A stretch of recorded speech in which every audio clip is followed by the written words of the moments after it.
কিয়ামতের পূর্বে সূর্য যখন পশ্চিম দিকে উঠে যাবে তখন মাটির তল থেকে মাটি ফেটে একটি প্রাণী বের হবে। এই প্রাণীটি মানুষের সাথে কথা বলতে পারবে। এই প্রাণীটির হাতে থাকবে মূসা আলাইহিসসালামের লাঠি এবং আঙ্গুলে থাকবে সুলাইমান আলাইহিসসালামের আংটি। এই প্রাণীটি বের হয়ে গোটা পৃথিবীতে ঘুরে বেড়াবে এবং তার হাতে থাকা সুলাইমান আলাইহিসসালামের আংটি দ্বারা যেই সকল ব্যক্তি আল্লাহকে অস্বীকার করেছে তাদের কপালে কাফের লিখে দিবে এবং যারা আল্লাহর উপর ঈমান এনেছে তাদের কপালে মুমিন লিখে দিবে। সেই সময় পৃথিবীর অবস্থা এমন হবে, একজন মুমিন আর একজন মুমিনকে দেখে চিনতে পারবে এবং একজন কাফের আর একজন কাফেরকে দেখে চিনতে পারবে। কিন্তু সেই সময় কাফেররা চাইলেও আল্লাহ তাআলার কাছে তওবা করতে পারবে না, কেননা সূর্য সেই সময় পশ্চিম দিকে উঠে যাবে আর সূর্য পশ্চিম দিকে উঠে যাওয়া মানে তওবার দরজা বন্ধ হয়ে যাওয়া।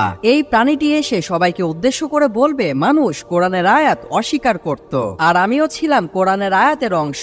আজ আমি বের হয়ে এসেছি আর এই প্রাণীটির নাম হবে দাব্বাতুল আর।